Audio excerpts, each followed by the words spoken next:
thought has created the technological world, right? Thought has created all the divisions in the world.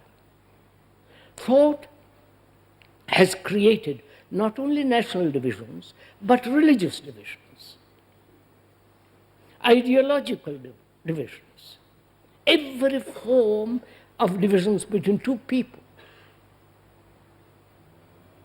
However much they may think they love each other, there is still this division. And thought is responsible for that, which is obvious. Would we accept that? That thought in its activity will inevitably, being limited, being the result of the past, must inevitably bring about a division and therefore limit it. Thought can never see the whole, right? Now, can we ask, is such activity superficial? Or can thought, with its limitation, inquire more deeply? You follow what I'm saying? You understood each other? Can we go on? Please, it's not verbal explanation. It's not that verbally we are clear, but rather together find out for ourselves what is the root of this hunger, great desire to search, to find, this constant movement out and in. This is obvious, right?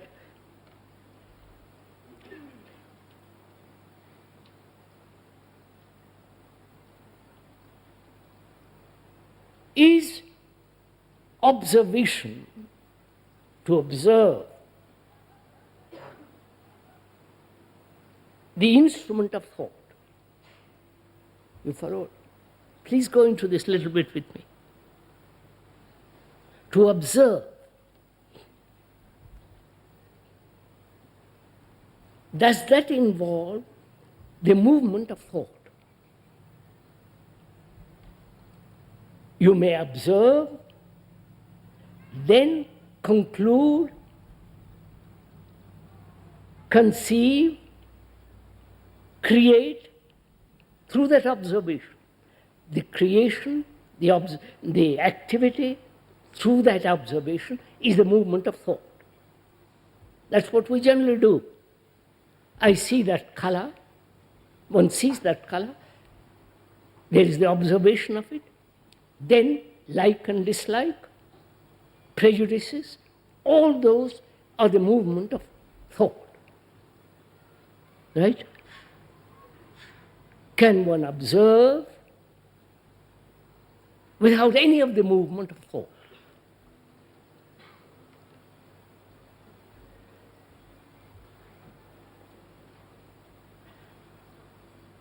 Does that require a kind of discipline?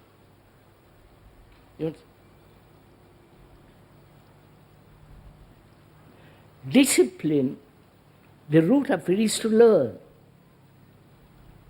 To learn, not to conform, not to imitate, not to make the mind dull, routine, all that, but to learn. Now, can one learn that the activity of observation without the thought creating the image out of that observation and acting according to that image? Right? Can one merely observe,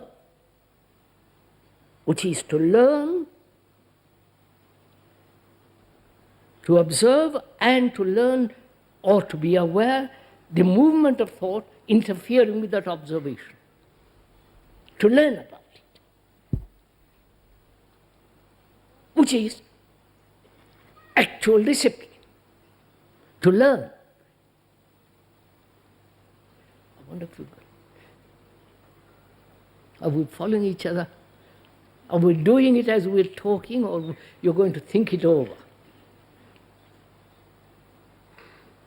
Please, we're all doing it together, thinking it out together. So, we are saying, when there is observation into, say, our longing, our thirst for something, can you observe without any motive? Motive being the past, which may be the desire, the conclusion of thought, without the past not interfering with the actual observation. Can we do that? That's to learn. This whole movement, the observation, the interference of thought,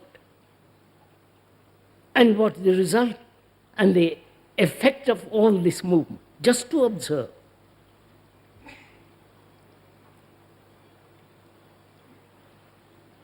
One wants to learn.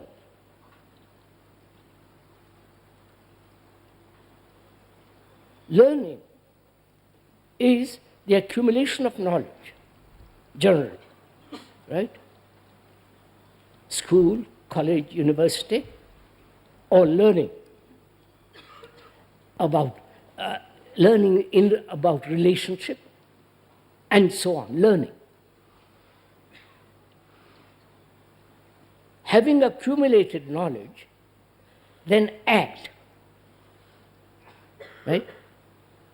The purpose of learning is to accumulate knowledge, and from that act skillfully or unskillfully, depending. Or you act and then learn, which is from action accumulate knowledge.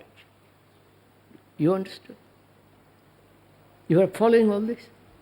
So our action is always based on the accumulation of knowledge. Right? Acting and learning from acting and accumulating.